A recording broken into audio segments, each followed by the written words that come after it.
자, 2019년 최저임금은 이미 뭐 우리가 1월 달부터 시행했던 그런 틀들이니까 그래서 8,350원이고 약 10.9%가 인상이 되는데 문제는 이거죠. 2018년에 16.4% 인상되고 그 다음에 거기다 다시 10.9% 인상되니까 거의 한 30%가 인상이 된 거거든요. 그죠? 그러니까 2년 만에 한 30% 올라가 버리니까 이제 기업하시는 분들이 막 죽겠다. 특히 그 왜 1인 자영업이라든지 무슨 뭐 이런 부분은 되게 이제 반발을 되게 많이 하고 소상공인들은 국회 앞에 가서 막 하고 이런 부분들이 생겼죠. 그리고 이제 최저임금이 6월 말까지 결정돼야 되는데 최저임금 심의위원들이 지금 다 사퇴를 하고 이런 상황까지 공익위원들이 사퇴하는 그런 상황까지 갔죠. 그 다음에 매월 지급하는 상여금의 25%, 복주생비의 7%를 넘는 금액을 최저임금에 산입할 수 있도록 중요한 전제 조건은 매월 지급하는 방식으로 바꾼 경우를 예상하는 겁니다. 예컨대 2달에 한 번, 3달에 한 번 주는 건 아니고 매월 지급하는 걸로 바꾼 회사에서는 지금 얘기하면 한 40몇만 원 넘는 거 25%니까 그 다음에 10대는 한 11만 원 정도 넘는 거 나머지 부분은 최저임금에 산입할 수 있다라고 하는 부분들입니다. 요거는 바꿔야 되는 거죠, 결국. 그러면 취업규칙을 바꿀 때 하나 더 입법을 해준 게 있죠. 동의를 받아야 되지만 동의를 받지 않고 의견만 들어도 가능하도록 한 게 최저임금의 특례를 이렇게 둔 부분들입니다. 그래서 사용자는 최저임금에 적용을 받는 근로자에게 최저임금액 이상의 임금을 지급해야 하며 사용자는 이 법에 따른 최저임금을 이유로 종전의 임금 수준을 낮출 수 없다라고 이렇게 하고 있습니다. 그 다음에 아까 지금 설명드렸던 거예요. 매월 정기적으로 지급하는 상여금 25%를 넘는 금액은 최저임금에 산입하고 매월 지급하는 교통비, 식대 등 복주생비의 7%를 넘는 금액은 최저임금에 산입하도록 이렇게 해놨죠.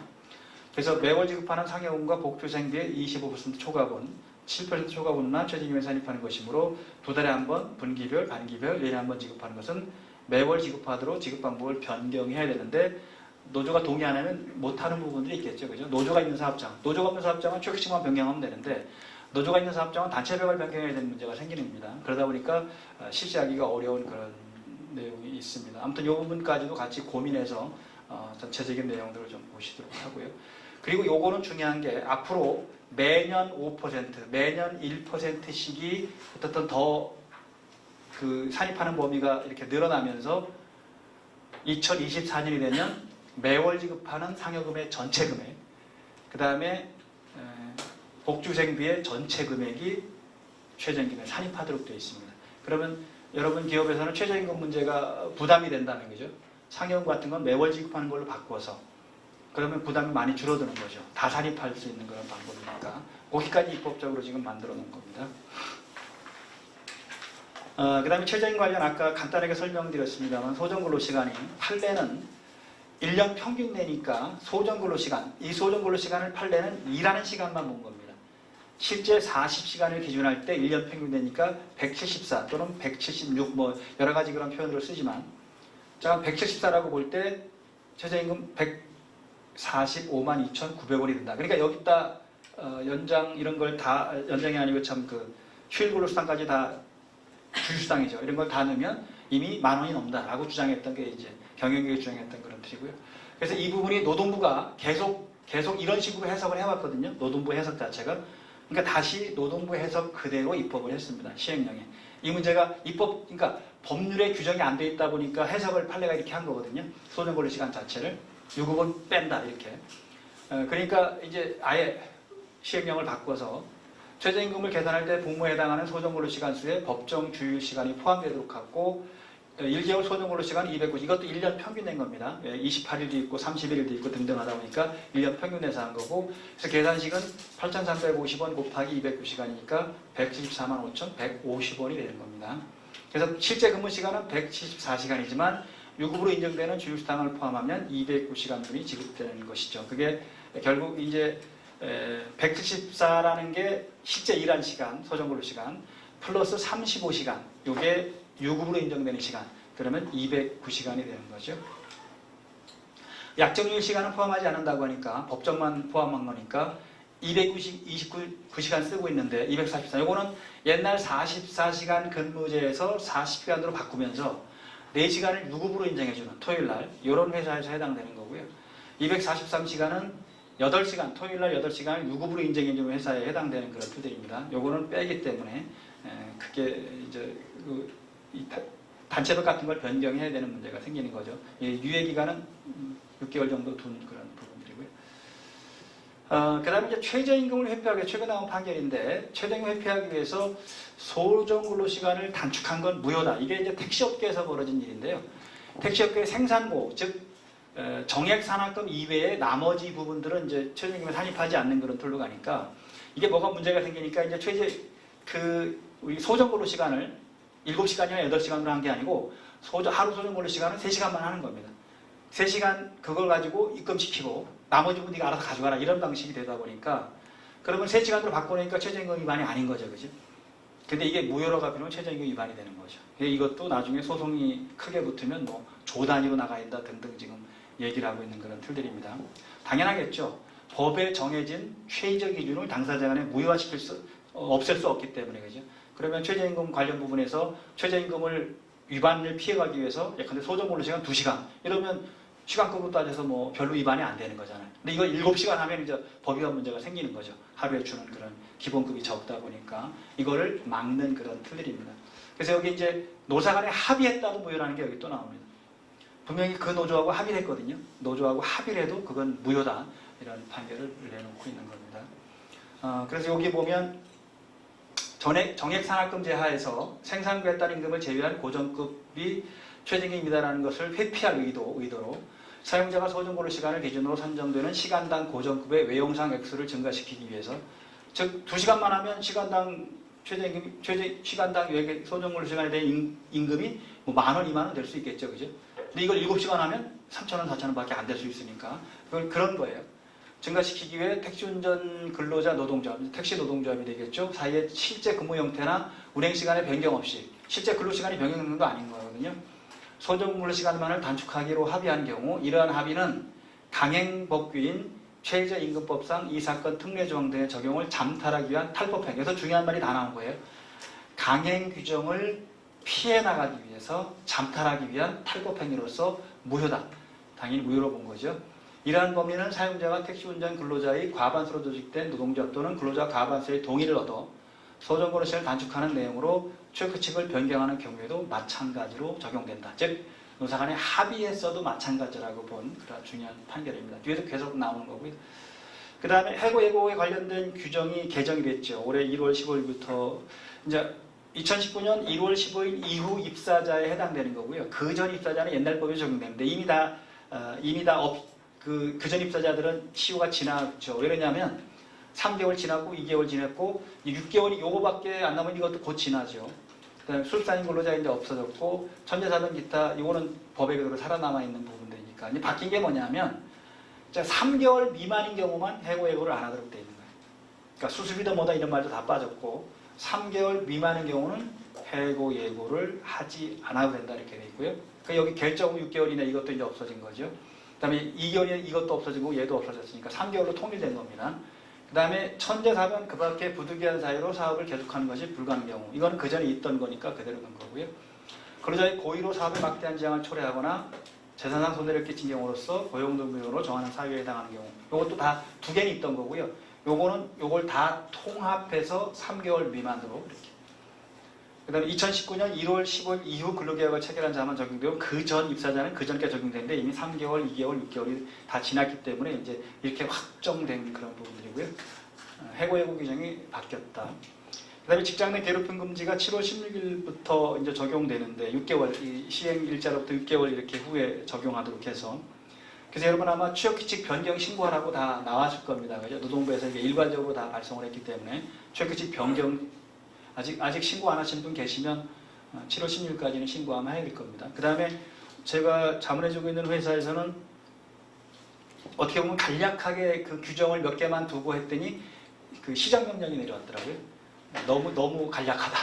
그리고 뭐 예컨대 구제 절차, 뭐 교육하는 거 이런 거 다 넣으라 그래서 다시 여러분 사업장도 아마 혹시 그런 데가 나온 게 있나요? 저는 그냥 간략하게만 일단 넣으라고 했거든요. 처음 시작하는 거니까. 근데 노동부에서 이건 좀 부족하다. 그러니까 시정명령을 해서 시정을 한 그런 사례가 있습니다. 그래서 신고 안 한 사업장은 7월 16일까지 신고를 하고요. 신고할 때 노동부에서 왜 지침 내려온 게 있죠? 그거 참조해서 조금 조항을 여러 개. 그 다음에 가능한 한 개의 장으로 이렇게 하시기 바랍니다. 직장 내 괴롭힘 금지 또는 방지 뭐 그 장, 한가에 취업규칙의 한 장으로 해서 한 10개 정도 조문 또는 한 5개 이상 조문을 가지고 왜 어떤 게 직장 내 괴롭힘이다. 그 다음에 이런 일을 한 가해자는 이런 불이익을 받는다. 그 다음에 피해자는 이러이러한 절차를 거쳐서 고충 처리를 하게 된다. 담당자는 누구다. 이런 방식으로 규정을 두면 되겠죠. 그래서 법에 있는 것만 간단하게 좀 보면 직장 내 괴롭힘이라는 게 사용자 또는 근로자는 직장에서의 지위 또는 관계 등의 우위를 의미해서 그래서 지위 또는 관계입니다. 업무상 적정범위. 여기서 이제 적정범위라는 게 논란이 되게 많이 생길 거예요. 일을 하는 데 있어서 왜 지시명령을 할 수밖에 없잖아요. 그죠? 그런 거는 상관이 없는데 그걸 넘어서 정신적 고통을 주거나 신체적인 고통을 주는 또 근무 환경을 악화시키는 이런 행위를 해서는 안 된다라고 규정하고 있고 이걸 직장 내 괴롭힘이라고 이렇게 한 거죠. 그래서 조항을 보면 뭐 우리가 그 전체적인 부분에서 보면 누구든지 여기서 이제 피해자만 신고할 수 있는 게 아니고 누구든지 신고할 수 있는 겁니다. 직장 내 괴롭힘 발생 사실을 알게 된 경우 그 사실을 사용자에게 신고할 수 있고 사용자는 신고를 접수하거나 직장 내 괴롭힘 발생 사실을 인지한 경우에는 지체 없이 그 사실 확인을 위한 조사 실시. 그러니까 조사를 누가 할 건지 인사팀에서 할 건지 뭐 아니면 무슨 임원이 할 건지 이런 부분을 정하게 되는 거죠. 사용자는 조사 기간 동안 직장 내 괴롭힘과 관련하여 피해를 입은 근로자 또는 피해를 입었다고 주장하는 근로자. 피해를 실제로 입을 수도 있지만 주장하는 근로자까지 우리가 보호하라는 거죠. 보호하기 위하여 필요한 경우 해당 피해 근로자 등에 대하여 근무 장소의 변경, 유급휴가 명령 등 적절한 조치를 해야 되는데 피해자의 의사에 반해서는 안 되죠. 그죠? 피해자가 원하는 경우 해주는 그런 될 겁니다. 조사 결과 직장 내 괴롭힘 발생 사실이 확인된 때에는 피해 근로자가 요청하면 근무 장소의 변경, 배치 전환, 유급휴가 명령 등 적절한 조치를 취해야 되고 조사 결과 직장 내 괴롭힘 발생 사실이 확인된 때는 지체 없이 행위자에 대하여 징계, 근무 장소의 변경 등 필요한 조치를 해야 하고 징계 등의 조치를 하기 전에 그 조치에 대하여 피해 근로자의 의견을 들어야 된다. 피해 근로자 위주로 이렇게 보장하는 거죠. 직장 내 괴롭힘 발생 사실을 신고한 근로자 및 피해 근로자 등에 대해서 해고나 그 밖에 불리한 처우를 해서는 안 된다. 요거를 위반하면 벌칙이 적용됩니다. 2년 이하의 징역 2천만 원 벌금입니다. 즉 신고를 하거나 피해 근로자 이 사람들을 불이익을 주면 그것 자체로 벌칙. 그러니까 직장 내 괴롭힘을 한 것 자체로 벌칙이 적용되진 않아요. 회사 내에서는 방지 의무가 있고 발생했을 때 가해자는 징계 등 불이익, 피해자는 보호. 이게 기본적인 틀인데요. 근데 만약에 피해자를 불이익 주면 형사처벌 하겠다는 규정을 두고 있는 겁니다. 근데 이제 직장 내 괴롭힘이 이 괴롭힘 단계를 넘어서 폭행이 된다거나 강요가 된다든지 그러면 형법 적용하니까 또 다른 문제가 생길 수 있을 거죠. 그 다음에 이거하고 연결해서 왜 성희롱 예방 의무와 성희롱 그 교육 이런 등등이 다 이제 비슷한 그런 틀이거든요. 성희롱과 직장 내 괴롭힘을 좀 잘 정리해서 한 개의 장으로 하든지 그런 방식으로 만들면 될 겁니다. 산업안전보건법 전면 개정, 내년 시행은 내년 1월 16일부터인데 산업안전보건법에서 벌칙이 되게 세졌다라는 거하고 그다음 원청의 책임을 크게 늘렸다는 거 그리고 뭐 작업중지권을 당연하게 그 근로자에게 부여했고 그 다음에 근로자보다 범위를 넓혀서 노무를 제공하는 자까지로 포함시켰다라는 게 이제 가장 대표적인 그런 사례입니다. 그래서 첫 번째 보면 사업장, 작업장소나 시설에 대한 실질적인 지배 그 관리 권한을 가진 원청 또는 도급인의 책임을 강화시켰죠. 그 다음에 안전보건 조치 의무를 위반한 사업주와 도급인에 대한 처벌 수준을 강화하고 사망하게 되고 또는 5년에 2번 이상 뭐 이런 문제가 발생하게 되면 1.5배 가중합니다. 그리고 원청이 법인인 경우 벌금 상한액을 1억 원에서 10억 원으로 10배 상향을 했고요.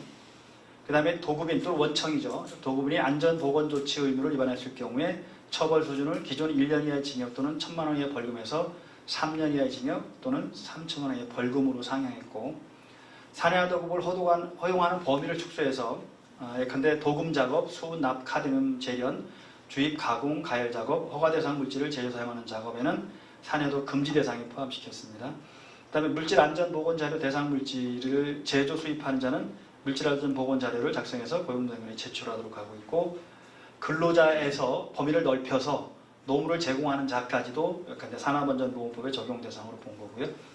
그 다음에 작업 중지권을 부여하고 그리고 시행은 내년부터 시행하는 거지만 특히 원청의 책임을 많이 강화했기 때문에 산업안전보건도 굉장히 중요한 그런 틀이 됩니다.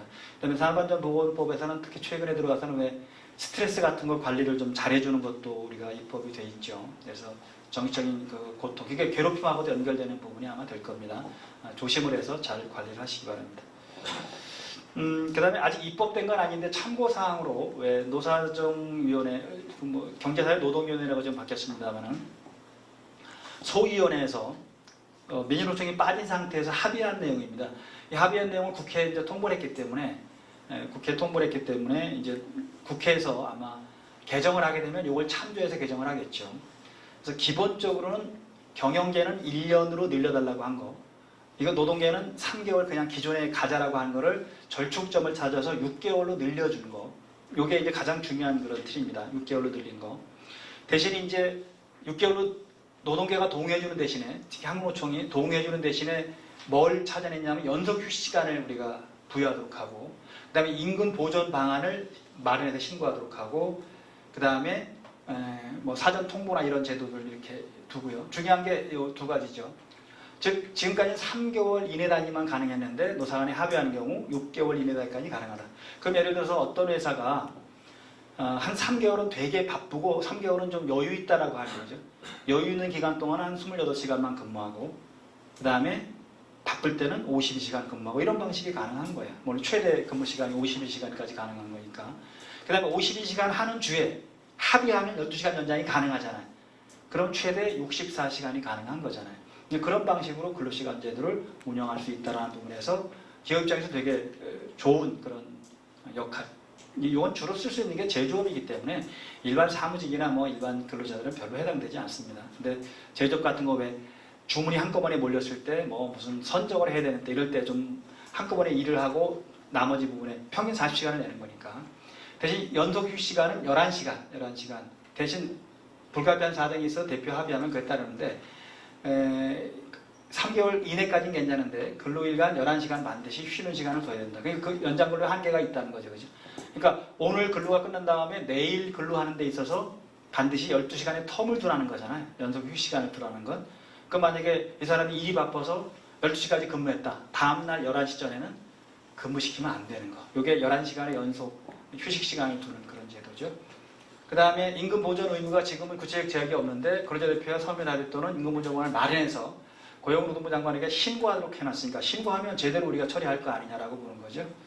그 다음에 서면 합의 시 일별로 정하게 되면 2주 단위로 이렇게 할 수 있는 부분들이고요. 조금 넓혀진 그런 부분들입니다. 그 다음에 서면 합의 근로시간 변경, 불가피한 사정이 있는 경우 근로자 대표와의 협의를 거쳐서 가능하고 근로자에게 사전 협의, 근로자 대표하고 협의하면 변경이 가능한, 그렇게 해놨습니다. 자, 그다음에 근로시간 단축이 이제 내년 1월 1일부터 300인 미만 사업장에 적용되죠. 몇 명 이상이죠? 내년부터 적용되는 게 50인에서 299인까지. 지금 현재는 300인 이상만 적용되고 내년엔 50인에서 290까지 확대되니까 지금 50인 이상은 다 적용되는 게 되겠죠, 그죠? 그리고 1년 반 뒤에 다시 이제 근로시간 단축 52시간 관련 부분은 1년 반 단위로 확대되거든요. 그리고 내년 이후에 1년 반 후에는 이제 5인에서 49인까지죠. 그러니까 5인 미만 아직 근로시간 단축 부분이 적용되지 않는, 근로시간이 적용되지 않는 그런 부분도 있고요. 그래서 큰 틀에서 바뀐 내용들을 먼저 보고 뒤에서는 자세하게 좀 보도록 할 텐데요. 주요 개정 내용 중에 최대 근로시간이 작은 12시간, 연장이 12시간까지밖에 안 된다. 50일. 지금 68시간까지 가능하죠. 토요일날 휴일, 일요일날 휴일로 정하면 68시간이 가능했대. 그거는 이제 안 되고. 그 다음에 일주일을 7일로 아예 명시했었죠. 시행 시기가 300인 이상이 2018년 7월 1일 이미 시행되고 있고 그동안 단속을 안 하고 있다. 지금 단속을 이제 하려고 하는 거죠. 그 다음에 50인에서 299인까지가 2020년, 5명에서 49인까지가 2021년 7월 1일 이렇게. 그 다음에 이 특례업종에서 제외된 21개 업종이 올해 7월 1일부터 적용되는 거죠. 이게 이제 운수업 같은 부분에 해당돼. 특히 노선버스. 그러니까 노선버스가 지금 문제가 생긴 게 뭐죠? 지금까지는 68시간 이상 근무, 거기는 노사 간에 합의하면 68시간 넘어도 되거든요. 지금까지 특례 업종이기 때문에 100시간 해도 됐었어요. 그런데 이게 이제 52시간이 줄어들니까 실제 근로시간은 줄어들으니까 버스 회사는 어떻게 하자는 거죠? 근로시간 줄어드는 만큼 임금은 총액은 줄을 수밖에 없다 이렇게 하는 거고, 그 다음에 노동자업이나 근로자 대표들은 뭐라고 주장하는 거죠? 아니 그동안 생활해온 게 있는데 그걸 깎으면 어떡하냐 그죠?